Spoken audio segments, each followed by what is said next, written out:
All right, so get ready, because we are really going to dive deep today. Yeah. We're taking a look at cancer relationships. We got this astrological analysis, and wow, It's a lot. it's intense, right? Right. Double the emotion, double the intuition, all that. Yeah. But also, like, maybe double the trouble. I don't know, maybe. Well, it definitely makes you think.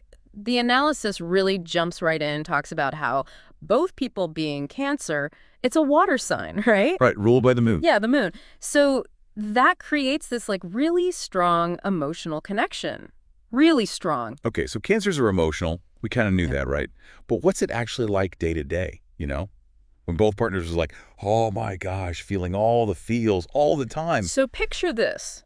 You're a Cancer, right? And you're feeling kind of overwhelmed, maybe a little, crabby. I see what you did there. And your partner, who's also a Cancer, they just pick up on it instantly. Like those little shifts in your mood, even if you don't say anything, they just get you. That's kind of amazing. Built-in best friend, built-in therapist, all in one. Exactly. But also, the analysis does say it can be a lot. Like imagine those moods we talked about, but amplified. Like, oh, now we're both down in the dumps.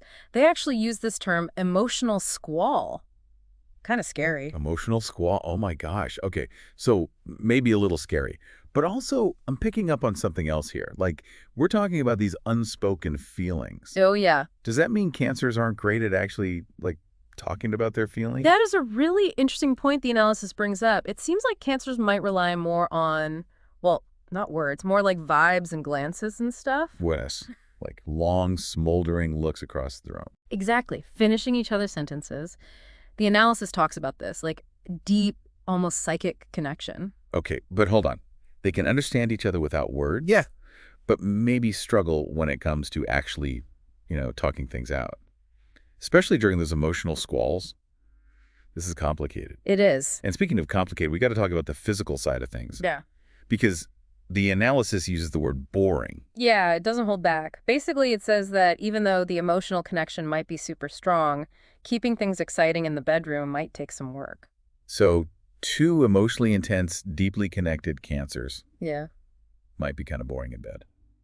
Well, the analysis links it back to the moon. Nurturing, receptive energy, all that. Not necessarily the most, spontaneous or fiery energy. So they may need to, like, put in some effort, get a little creative, try new things. Exactly. The analysis really emphasizes playfulness.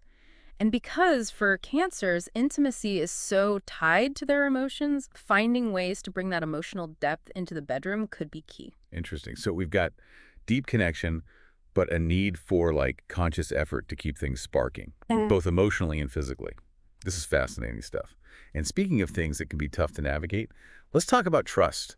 So we've talked about all the emotional intensity, the potential for things to maybe fizzle out in the bedroom. But what about trust? That's got to be a big deal for a Cancer couple. You would think, right? But actually, this is where the analysis gets really interesting. Apparently, infidelity isn't usually a big issue for two Cancers together. Oh, okay. Really? So they're not worried about, like, jealous crabs? Yeah. Not really. It seems like they just get each other's need for security. That shared understanding builds a really strong foundation of trust. Okay, that makes sense. Yeah. But why are they so loyal? Can't just be because they're both, big softies. Well, it's definitely part of it, right?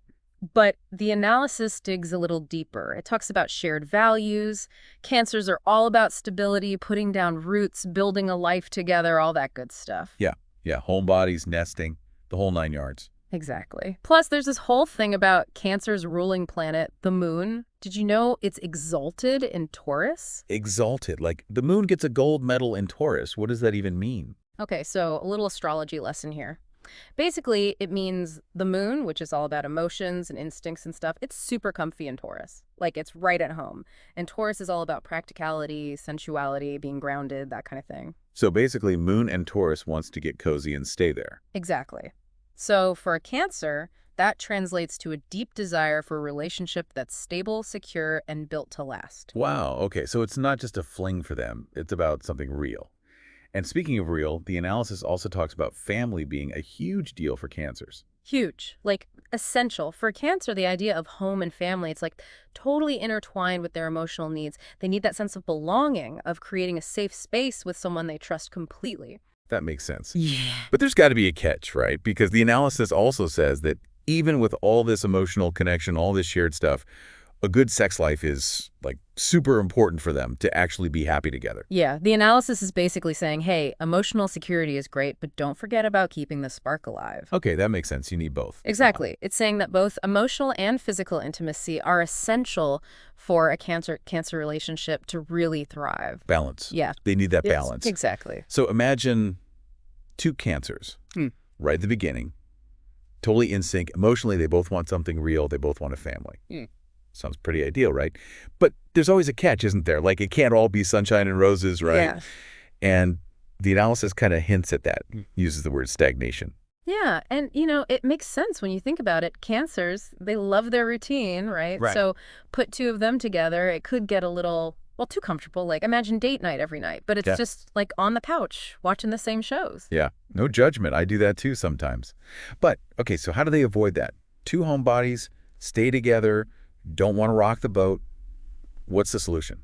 Well, the analysis says it's about finding activities that really work for them, things that feed that emotional connection, but also like push them to grow together. So what, like couples therapy? I mean, hey, if they're into it, sure. But I was thinking more like, imagine them creating this amazing, cozy home, right? Filled with art they made together, or like a garden they're both super proud of. Yeah, that's cute.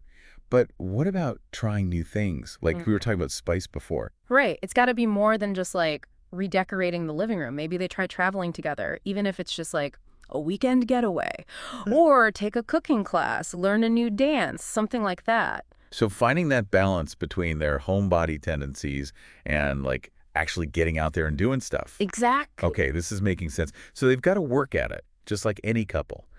And, that kind of ties into the last thing I wanted to bring up. The analysis said that even if things get tough, two cancers could probably break up pretty amicably. Yeah, that's interesting, right? It's like even their breakups would be like emotionally mature. So maybe it's not always about like happily ever after. Maybe it's about having a relationship where you understand each other so well that even if it ends with like compassion and respect. Exactly. And honestly, that's pretty beautiful in its own way, don't you think? Yeah, that's a good point. So all you cancer couples out there, listen up. You've got this amazing capacity for connection, for building something real. Don't let it get stale. Work at it, communicate, and remember, even if things change, you're both going to be okay. Well said. It's about the journey, right? Yeah. And learning and growing together no matter what.